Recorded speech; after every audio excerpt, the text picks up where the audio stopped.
नमस्कार साथियों, DMB coaching classes के इस बृहद प्लेटफॉर्म पर फिर मैं एक बार आपका हार्दिक अभिनंदन, हार्दिक स्वागत करता हूं। मैं आपका मित्र महेंद्र खुरेड़ा।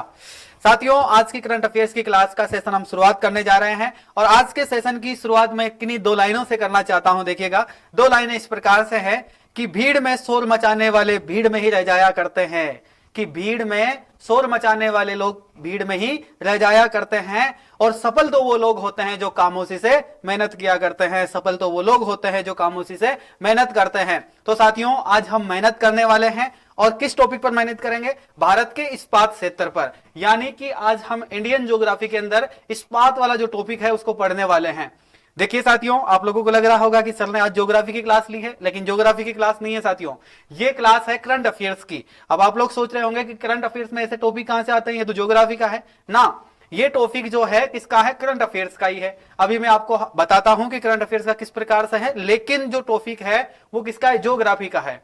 अब देखिएगा, मैं ये टॉपिक इस प्रकार से इसलिए आपको बता रहा हूं और इन टॉपिक्स का जो नाम है वो मैं इसलिए रखता हूं ताकि आपको आपके सिलेबस के अकॉर्डिंग आपको अच्छे से समझ में आए कि क्वेश्चन कहां से बनते हैं, क्वेश्चन किस प्रकार से आते हैं। जिस प्रकार से देखिएगा, कई बार आप एग्जाम देने जाते हैं, आपको किताबों के अंदर सारी चीजें पड़ी हुई होती है, सारी चीजें रटी हुई होती है, आपको सब याद होता है, बावजूद भी क्वेश्चन ऐसा आता है कि आप उसको हल नहीं कर पाते हो, जवाब नहीं दे पाते हो। तो उसका कारण यह है कि आप लोग इसलिए जवाब नहीं दे पाते हो कि जो हाल ही के जो मुद्दे होते हैं, करंट अफेयर्स जिसको आप कहते हैं, तो करंट अफेयर्स के अंतर्गत आप लोग क्या पढ़ते हैं पता है? जो चर्चित मुद्दे होते हैं, जैसे पॉलिटिक्स हो गई, या फिर देश विदेश में क्या चल रही है, हमारे देश में क्या चल रही है, कहां पर चुनाव चल रहे हैं, कहां पर क्या चल रहे हैं, तो ये सारी घटनाएं आप पढ़ते हैं, उन सबको आप क्या कहते हैं? करंट अफेयर्स कहते हैं। लेकिन साथियों, अगर रियल मायने में अगर हम देखें तो करंट अफेयर्स उसे नहीं कहते हैं। करंट अफेयर्स उसे कहा जाता है जिसमें सिलेबस को, या सॉरी, सिलेबस के अंतर्गत जो सब्जेक्ट होता है उसको रियल करके अगर आप पढ़ते हैं, रिलेट करके अगर उसको पढ़ते हैं, तो उसको करंट अफेयर्स कहते हैं। जिस प्रकार से देखिएगा, इंडियन ज्योग्राफी के अंदर एक टॉपिक है भारत का इस्पात क्षेत्र, जो कि आपके सिलेबस में होगा। आप किसी भी वैकेंसी की तैयारी कर रहे होंगे, आपके पास सिलेबस सबके पास में। सबसे पहले आपका सिलेबस उठाइए, उसके बाद में आप देखिए कि आपके करंट अफेयर सेशन में क्या क्या दिया गया है। ठीक है, पहला तो वो हो गया। दूसरा पोर्शन ये होता है कि आपके जैसे ज्योग्राफी है, पॉलिटिकल साइंस है, इकोनॉमिक्स है, तो ये जो सारे सब्जेक्ट्स होते हैं इनका सिलेबस सबसे पहले आप याद करिए। ठीक है, याद करने के बाद में आपको पता चलेगा कि करंट अफेयर्स क्या होती है, वो मैं आपको बताऊंगा। और मैं आपको एक बात कह रहा था कि क्वेश्चन कहां से आते हैं, तो देखिएगा, जो एग्जामिनर होता है वो इस भीड़ में से आपको पृथक करने के लिए क्या करता है? सवाल ऐसी जगहों से बनाता है जो वर्तमान समय में चर्चित मुद्दे होते हैं।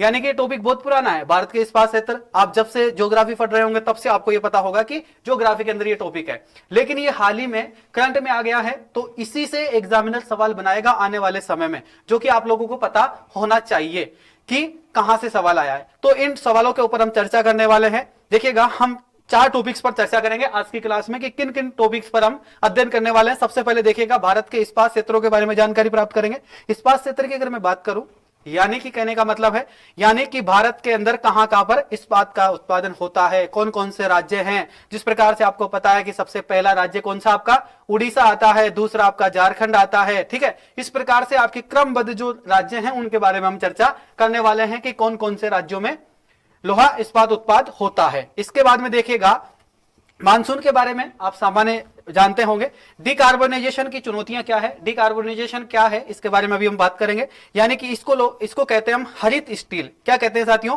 हरित स्टील के नाम से हम इसको जानते हैं। यानी कि ग्रीन स्टील की अगर हम बात करें तो ग्रीन स्टील के नाम से इसको जाना जाता है, जिसके बारे में अभी मैं चर्चा करूंगा बहुत विस्तार से, बहुत डिटेल से। तो देखिएगा, कार्बन टैक्स यानी कि कार्बन सीमा संयोजन तंत्र क्या है, इसके बारे में हम अध्ययन करेंगे, यानी कि वो ग्रीन स्टील ही है। ठीक है, राष्ट्रीय इस्पात नीति यानी कि एनएसएफ की जो 2017 की जो नीति है उसके ऊपर हम चर्चा करेंगे कि सरकार ने इसको किस प्रकार से लागू किया है और सरकार ने जो इसकी अंतिम सीमा रखी है 2030 तक, तो इसके क्या मुख्य उद्देश्य हैं। यानी कि विश्व स्तर की अगर हम बात करते हैं तो देखिएगा, ये जो इस्पात नीति है 2017 की, इसको विश्व के रिकॉर्ड में भी आपको देखने को मिलेंगे, क्योंकि विश्व का जो रिकॉर्ड है, जो नीतियां हैं विश्व की, कि किस प्रकार से इस्पात का जो है उत्पादन किया जाना चाहिए, किस प्रकार से किन किन चीजों को जो है मद्देनजर रख के काम किया जाना चाहिए कि भविष्य में आने वाली जो पीढ़ियां हैं उन पर कहीं इनका खतरा ना हो जाए, या आने वाले समय में ऐसा हो कि इसका हम अभी भरमार यानी कि बहुत उपयोग कर लें और आने वाले समय में तो आपको देखने को ही ना मिले। तो इन सारी नीतियों को जो है मद्देनजर रखते हुए राष्ट्रीय इस्पात नीति 2017 को लागू किया गया है। तो चलिए इस क्लास के बारे में हम चर्चा करेंगे। भारत के इस्पात क्षेत्र के बारे में सरकारी नीतियां क्या है, विभिन्न क्षेत्रों का विकास किस प्रकार से हुआ है, इनकी जो डिजाइन या क्रियान्वयन उत्पन्न होने वाली जो मुद्दे हैं उन पर हम बात करने वाले हैं। तो सबसे पहले तो हम जान लेते हैं कि ये हाल ही में चर्चा में क्यों आया है। तो देखिएगा ये चर्चा में इसलिए है, आपको पता है कि साल 2023 समाप्त हो चुका है और साल 2023 समाप्त होने के बाद में जो इंडियन जो रिपोर्ट्स आने लगी है या विश्व की जो रिपोर्ट्स आने लगी है, इस वजह से ये हाल ही में चर्चा में है।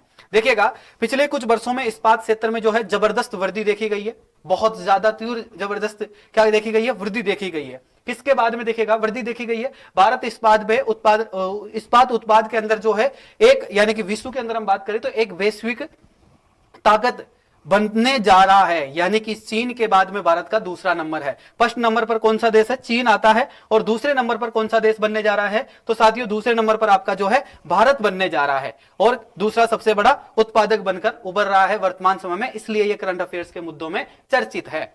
समझ में आया आपको क्यों है, क्योंकि पहला स्थान पर कौन आता है इस्पात के उत्पादक में, चीन आता है, दूसरे स्थान पर कौन आता है, भारत। और ये हाल ही में यानी कि 2023 की समाप्ति के बाद में जो विश्व की जो रिपोर्ट है उसके अंतर्गत इस चीज को दर्शाया गया है। इसलिए ये करंट अफेयर्स का मुद्दा है और मैं गारंटी के साथ कह सकता हूं अगर इस्पात तंत्र है या इस्पात है या उद्योग है, ठीक है, तो अगर ये टॉपिक आपके इंडियन ज्योग्राफी में है या फिर किसी भी प्रकार से विश्व ज्योग्राफी में है या फिर आपके राज्य की जो ज्योग्राफी है उसके अंदर अगर आपका इस्पात टॉपिक है तो आप गारंटी के साथ लिख के ले लीजिएगा कि यहां से आपको एक सवाल देखने को मिलने वाला है आने वाले एग्जाम्स में। तो देखिएगा ऐसा कोई टॉपिक नहीं है जिसको मैं छोड़ने वाला हूं। वैसे मैं इसका पूरा डिटेल से एनालिसिस करूंगा, लेकिन फिर भी अगर कोई चीज छूट जाती है तो आप लोग देख लीजिएगा आपके बुक्स के अनुसार। चलिएगा आगे चलते हैं।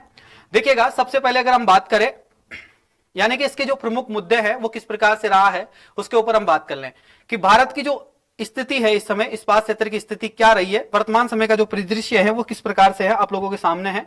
तो देखिएगा वर्तमान समय की अगर हम बात करते हैं तो वर्ष 2023 में भारत के इस्पात कुल उत्पादन जो है कच्चा माल की अगर हम बात करें, कच्चा माल जो हमें कुल उत्पादन किया है हमने 2023 में, तो साथियों वो 125.32 मिलियन टन किया है। हमने कितना किया है, 125.32 मिलियन टन किया है। जबकि अगर हम बात करते हैं कि शुद्ध माल हमने कितना प्राप्त किया है तो साथियों वो 121.29 मिलियन टन जो है हमने शुद्ध उत्पादन किया है। कब, साल 2023 में, यानी कि एक वर्ष के अंदर जो है हमने क्या किया है, ये उत्पादन किया है। कितना, अगर हम बात करें कच्चे माल की बात करते हैं तो कितना, 125.32 मिलियन टन, ठीक है। इसके बाद में अगर शुद्ध की बात करते हैं तो शुद्ध के अंदर हम 121.29 यानी कि 29 मिलियन टन की बात कर रहा हूं मैं, ठीक है। तो ये हमने शुद्ध उत्पादन किया है इस्पात क्षेत्र के अंदर। ये कब का डाटा है, ये 2023 का डाटा है आपका, और किसका है, ये भारत का है। देखिएगा इसका महत्व यानी कि इसकी इंपॉर्टेंस क्या रही है इसके बारे में बात कर लेते हैं।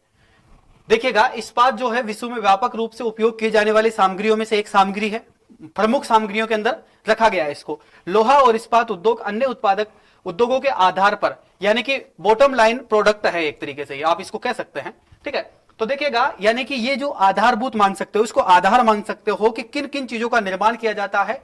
किसी भी प्रकार के उद्योग की अगर हम बात करते हैं, किसी भी प्रकार के आइटम को अगर बनाना है तो उसके लिए सबसे ज्यादा इंपॉर्टेंस रखने वाला क्या है, ये एक सामग्री है।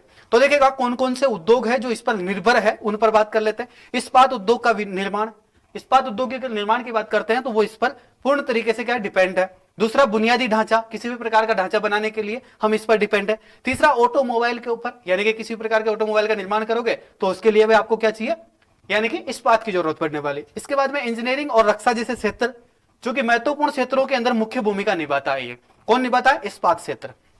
इस्पात के अंदर अगर हम बात करें तो भारतीय अर्थव्यवस्था के लिए अगर हम बात करते हैं तो एक प्रमुख रिपोर्ट जो 2021-22 की जो रिपोर्ट है उसके अनुसार बताया गया है कि जीडीपी के अंदर इसका कितना योगदान रहा है, 2% योगदान रहा है साथियों। कितना योगदान रहा है जीडीपी के अंदर, इसका इस्पात जो क्षेत्र है भारतीय अर्थव्यवस्था में इसका 2% क्या रहा है, योगदान रहा है।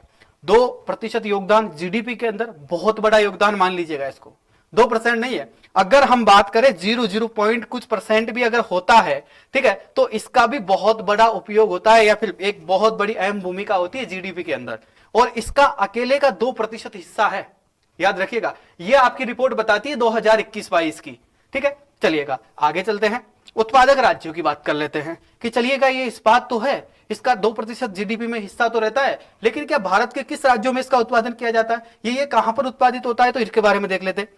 तो इसके उत्पादक जो राज्य हैं उनके बारे में देख लेते हैं। सबसे पहला उत्पादक राज्यों की अगर हम बात करें, जिस प्रकार से मैंने बताया कि भारत के प्रमुख इस्पात उत्पादक राज्यों के अंदर सबसे पहले नंबर पर आपका आता है उड़ीसा। फर्स्ट अगर एग्जाम में पूछा जाए तो सबसे ज्यादा उड़ीसा। दूसरे नंबर पर आता है आपका झारखंड, ठीक है। तीसरे नंबर पर आता है आपका साथियों छत्तीसगढ़। कौन सा गढ़? छत्तीसगढ़। इसमें इसके बाद में अगर हम बात करें तो क्रमशः कर्नाटक आता है, महाराष्ट्र आता है, गुजरात आता है और पश्चिम बंगाल जो है इसमें मुख्य भूमिका निभाता है साथियों। क्या निभाता है? मुख्य भूमिका निभाता है। क्लियर है यहां तक? एक बार दोबारा देख लीजिएगा। प्रथम स्थान की बात करें उड़ीसा, दूसरे स्थान की बात करते हैं तो कौन सा? झारखंड। तीसरे स्थान की बात करें छत्तीसगढ़। इसके बाद में क्रमशः अगर आपसे पूछा जाए तो कर्नाटक हो गया, महाराष्ट्र हो गया, गुजरात हो गया और पश्चिम बंगाल मुख्य भूमिका में रहता है। याद रखिएगा, एक बार दोबारा से रिविजन कर लीजिएगा। अगर उल्टा देखते हैं एक बार, यानी कि अंतिम अगर हम बात करें पश्चिम बंगाल से शुरुआत कर लेते, पश्चिम बंगाल, गुजरात, महाराष्ट्र, तीसरा अगर हम बात करें छत्तीसगढ़, यानी कि अंतिम छोर से तीसरे स्थान पर चल रहा है, ठीक है। पहला पश्चिम बंगाल, दूसरा गुजरात, तीसरा महाराष्ट्र, कर्नाटक, छत्तीसगढ़ और झारखंड और उड़ीसा। अब याद करिएगा दोबारा, प्रथम स्थान पर उड़ीसा, दूसरे नंबर पर झारखंड, तीसरे नंबर पर आपका छत्तीसगढ़, चौथे नंबर पर कर्नाटक, पांचवें पे महाराष्ट्र, छठे पे गुजरात, सातवें पे पश्चिम बंगाल। याद रहेगा आपको ये? ठीक है, चलिएगा इस डाटे को याद रखिएगा क्योंकि आपके ये बहुत सारे एग्जाम्स में काम आने वाला है और आपको सामान्य याद रखना चाहिए। इस्पात क्षेत्र के विकास के लिए सरकार ने कुल 7 योजनाओं का प्रारंभ किया है। कितनी योजनाओं का प्रारंभ किया है? 7 योजनाओं का। उनमें से देख लेते हैं कि कितनी योजनाओं को मैंने यहां पर जोड़ा है, बहुत सारी योजनाओं को। जिस प्रकार से देखिएगा, PLI योजना है एक, इस योजना की विशेष इस्पात है, यानी कि स्पेशल जो स्टील है उसकी बात की गई है इसमें, यानी कि शामिल करने के लिए सरकार के निवेशों को जो आकर्षित है उनको आकर्षित करने के लिए सरकार ने क्या रखा है कि विशेष इस्पात का विनिर्माण और इस क्षेत्र के अंदर तकनीकी प्रगति को बढ़ाने के लिए क्या किया है, 5 वर्ष की अवधि के लिए 6,322 करोड़ रुपए का प्रीवे की मंजूरी दी है हाल ही में। किसके लिए दी है? ओनली तकनीकी बढ़ाने के लिए। और जो बाहर से जो लोग हमारे लिए क्या करते हैं, निवेश करते हैं, उन लोगों को आकर्षित करने के लिए ही सरकार ने क्या किया है, 5 वर्ष की अवधि बढ़ाई है और 6,322 करोड़ रुपए का इसमें इन्वेस्ट किया है कि इसमें क्या करना चाहिए, टेक्नोलॉजी का इस्तेमाल किया जाना चाहिए, तकनीकी प्रकृति को तीव्र गति से बढ़ाया जाना चाहिए। दूसरा ये बताया गया है इस्पात, हरित इस्पात, जिसके बारे में अभी हम बात कर रहे थे, कार्बन के बारे में, ठीक है, कार्बनीकरण के बारे में बात कर रहे थे, उसके ऊपर देखिएगा हरित इस्पात ग्रीन स्टील निर्माण के लिए भी सरकार ने क्या किया है, इस पर भी कुछ चीजें मंजूरी दी है, जिसमें देखिएगा इस्पात मंत्रालय ने इस्पात क्षेत्र के डिकार्बनाइजेशन के विभिन्न स्तरों पर चर्चा की है, विचार विमर्श किए हैं। इसके बाद में सिफारिश करने के लिए उद्योग, शिक्षा जगत और थिंक टैंक, विज्ञान एवं प्रौद्योगिकी निकायों के अंदर विभिन्न मंत्रालयों ने अन्य हित अधिकारियों की भागीदारी के साथ में 13 टास्क फोर्स का गठन किया है। कितनी टास्क फोर्स का? 13, ठीक है। तो 13 टास्क फोर्स का इसमें गठन किया गया है, जो कि विभिन्न, अगर हम मुख्य नजर से देखते हैं तो इसके अंदर उद्योग हो गया, शिक्षा जगत हो गया, ज्यादातर विज्ञान हो गया और प्रौद्योगिकी हो गया। 4 तो प्रमुख है ही सही आपके लिए, लेकिन इसके बाद भी क्या रहा है, इस्पात मंत्रालय ने 13 ऐसे ही 13 जो आयाम है उनको मुख्य भूमिका में रखा है। इसके बाद में आगे चलते हैं तो देखिएगा, इसके बाद में बहुत सारे प्लान है जो सरकार के हैं। उसके अंदर देखिएगा एक प्लान आपका है नवीनीकरण ऊर्जा मंत्रालय, ministry of and renewable energy, यानी कि MNRE के बारे में बात करें तो देखिए हरित हाइड्रोजन उत्पादक एवं प्रयोग के लिए एक राष्ट्रीय हरित नेशनल मिशन के बारे में, यानी कि नेशनल ग्रीन मिशन की घोषणा की है। इस मिशन के तहत इस्पात क्षेत्र को भी हित अधिकारी बनाया गया है और हित अधिकारी बनाने के लिए कार्यरत है वर्तमान समय में। अगर हम बात करें, एक बार दोबारा देखेगा, नवीन और नवीनीकरण ऊर्जा मंत्रालय ने ministry of new and renewable energy ने हरित हाइड्रोजन को उत्पादन को एवं प्रयोग के लिए जो है, हाइड्रोजन को उत्पादन को बढ़ाने के लिए, इसका प्रयोग करने के लिए राष्ट्रीय हरित मिशन प्रारंभ किया है। नेशनल ग्रीन मिशन के नाम से उसको जाना जाता है, वो मिशन प्रारंभ किया गया है, इसकी घोषणा कर दी गई है। इस मिशन में इस्पात क्षेत्र को भी क्या गया है, हितधारक बनाया गया है, यानी कि मुख्य भूमिका में रखा गया है राष्ट्रीय हरित मिशन को भी। इस्पात क्षेत्र में आधुनिकरण और विस्तार परियोजनाओं के हेतु विश्व स्तर पर जो उपलब्ध सर्वोत्तम प्रौद्योगिकी है, यानी कि बेस्ट अवेलेबल टेक्नोलॉजीज की अगर हम बात करते हैं तो उनको भी अपनाने का क्या किया गया है, प्रयास किया गया है कि बेस्ट टेक्नोलॉजी इसमें अपनाई जानी चाहिए जो वर्तमान समय में अवेलेबल है। इसके बाद में देखिएगा पीएम गति शक्ति राष्ट्रीय मास्टर प्लान के साथ में मंत्रालय की भागीदारी रही है। मंत्रालय की किस प्रकार से इसमें भागीदारी है उनके बारे में एक बार जान लीजिए। इस्पात मंत्रालय, मिनिस्ट्री ऑफ स्टील के बारे में अगर हम बात करते हैं तो इस्पात उत्पादक सुविधाजनक में अंतर्दृष्टि प्राप्त करने के लिए 2000 से भी ज्यादा अधिक इस्पात इकाइयों को जियो लोकेशन के माध्यम से अपलोड किया गया है, जो कि पीएम गति शक्ति राष्ट्रीय मास्टर प्लान के तहत आती है। ठीक है, इसके अंदर क्या किया गया है, इसकी क्षमताओं का एकीकृत किया गया है। 2000 कितनी, 2000 इकाइयों की बात कर रहा हूं मैं। 2000 इकाइयां जो है इस प्रकार से लागू की गई है, जिनको ध्यान में रखते हुए किस मिशन को दिया गया है, उन चीजों को ध्यान में रखते हुए जो पीएम गति शक्ति राष्ट्रीय मास्टर प्लान के तहत रखा गया है। ठीक है, इस प्रकार से। इसके बाद में देखिएगा ये जानकारी जो है रेलवे लाइन विस्तार, अंतर्देशीय जलमार्गों के लिए, राजमार्गों के लिए, बंदरगाह और गैस पाइपलाइन कनेक्टिविटी की योजना जो है कनेक्टिविटी योजनाओं के लिए बनाने में सहायता करेगी। कहने का मतलब यह है कि इस्पात मंत्रालय ने, मिनिस्ट्री ऑफ स्टील ने क्या रखा है, एक योजना लागू की गई जिसके अंदर 2000 से भी अधिक जो है इकाइयों को जोड़ा है। उन इकाइयों को जोड़ने का सीधा सीधा मतलब ये निकल कर आता है कि एक जिम्मेदारी दी गई है कि देखिएगा पीएम गति शक्ति राष्ट्रीय मास्टर प्लान को, इसके तहत में रेलवे लाइन का विस्तार किया जाएगा। दूसरा आपका अंतर्दृश्य जो जलमार्ग है, जलमार्गों की बात कर रहा हूं मैं, जलमार्गों को जोड़ने के लिए। तीसरा आपका राजमार्ग, जलमार्ग हो गए, इसके बाद में राजमार्ग हो गए, बंदरगाहें हो गए, और गैस की जो पाइपलाइंस है उसकी कनेक्टिविटी को जोड़ने के लिए योजनाएं बनाई गई है। ठीक है, इसके बाद में देखिएगा स्टील स्क्रैप पुनर्चक्रण नीति, यानी कि अगर हम बात करते हैं तो एक बार जो एंड ऑफ लाइफ व्हीकल्स है उनके ऊपर बात की गई है। इस पर एक तरीके से अगर हम बात करें तो देखिएगा स्टील स्क्रैप पुनर्चक्रण नीति के बारे में एक बार जान लीजिए ये क्या है। वैसे सामान्य रूप से आप जानते होंगे 2019 में ही इसको शुरुआत कर दी गई थी। देखिएगा स्टील स्क्रैप जो पुनर्चक्रण नीति है उसकी अगर हम बात करते हैं तो वर्ष 2019 में अधिसूचित किया गया कि जो जर्ज हो चुके हैं वाहन, यानी कि जिसकी एंड ऑफ लाइफ व्हीकल्स है के सहित विभिन्न स्रोत जो है उत्पादन में लोहा स्क्रैप में वैज्ञानिक परिसंस्करण करके रिसाइकलिंग की जानी चाहिए, और उसके लिए देश को धातु स्क्रैपिंग केंद्रों की स्थापना की जानी चाहिए और सुविधाजनक बनाने के लिए एवं बढ़ावा देने के लिए एक फ्रेमवर्क को प्रदान किया जाना चाहिए। कहने का मतलब यह है कि जो वाहन जर्जर हालत में है, जो वाहन पुराने हो चुके हैं, जो भी चलने लायक नहीं रहे हैं, तो उन वाहनों को क्या करना चाहिए, तब्दील कर देना चाहिए किसके अंदर, इस्पात के अंदर, यानी कि उसका लोहे का जो उपयोग है उसका दोबारा रिसाइक्लिंग की जानी चाहिए, और रिसाइक्लिंग करके उसका दोबारा उपयोग करने के लिए वैज्ञानिकों को इस पर प्लांट लगाने के बारे में बात की गई है 2019 में। ठीक है, तो ये थी आपकी पुनर्चक्रण नीति। इसके बाद में देखिएगा अंतिम जो नीति आपकी आई है सरकार की, वो है राष्ट्रीय इस्पात नीति 2017, जो कि सबसे इंपॉर्टेंट है। हालांकि आप ये सब चीजें जो है पढ़ चुके हैं, किसके अंदर, करंट अफेयर्स के साथ साथ क्या आप बुक्स में भी ये चीजें पढ़ चुके हैं, क्योंकि 2017 में ये लागू की गई थी, तो आपको पता होगा कि 2017 में इसको बुक्स में मेंशन कर दिया गया था। देखिएगा भारत सरकार ने राष्ट्रीय इस्पात नीति 2017 में तैयार की थी, जो कि वर्ष 2030 से 31 तक मांग और आपूर्ति दोनों पक्षों को क्या रखती है, भारतीय इस्पात उद्योग हेतु दीर्घकालिक विकास को क्या करती है, दर्शाती है, या इसको प्रोत्साहित करने के लिए व्यापक रोड मैप प्रदान करती है। ठीक है, व्यापक रोड मैप, यानी कि 2030-31 तक जो आपूर्ति होती है या जो मांग है उसको क्या करनी है, रोड मैप प्रदान करती है कि उसकी पूर्ति किस प्रकार से की जा सकती है। तो मुख्य बातें राष्ट्रीय इस्पात नीति 2017 के अंदर रखा गया है। इसमें आगे देखिएगा गति शक्ति मास्टर प्लान इसके अंतर्गत आता है। विनिर्माण क्षेत्र के लिए मैकेनिक इन इंडिया ये इसके अंतर्गत आता है। पहल और सरकार की जो प्रमुख अन्य योजनाएं हैं वो भी इसके माध्यम से बुनियादी ढांचों का विकास पर सरकार का जोर देश की स्टील की मांग और खपत को बढ़ावा देगी। ये इन चीजों पर ध्यान रखने का काम राष्ट्रीय इस्पात नीति 2017 का है। इस्पात की गुणवत्ता नियंत्रण आदेश किस प्रकार से है, इस्पात मंत्रालय ने गुणवत्ता का नियंत्रण और आदेश को पेश किया है, जिसमें उद्योग, उपभोक्ताकर्ताओं और जनता के लिए गुणवत्ता वाले इस्पात का बड़े पैमाने पर उपलब्ध करवाया जाना चाहिए, और किस प्रकार की स्टील जो है उपलब्ध करवाई जानी चाहिए जनता को, इसके बारे में देख लेगा। सुनिश्चित करने के लिए उत्पादित एवं आयात दोनों प्रकार के इस्पातों को निम्न स्तरीय दोषपूर्ण इस्पात उत्पादकों पर प्रतिबंध लगा दिया गया है। आदेश के अनुसार यह सुनिश्चित किया गया है कि उपभोक्ताकर्ताओं को प्रशासकीय यानी कि BIS मानकों के अनुरूप गुणवत्ता वाले स्टील जो है इस्पात जो है उसको उपलब्ध करवाया जाना चाहिए, यानी कि ये आदेश है। लोहा एवं इस्पात क्षेत्र में सुरक्षा किस प्रकार से रही है या किस प्रकार से आने वाले समय में हम सुरक्षित रह सकते हैं, इनके बारे में जान लीजिएगा।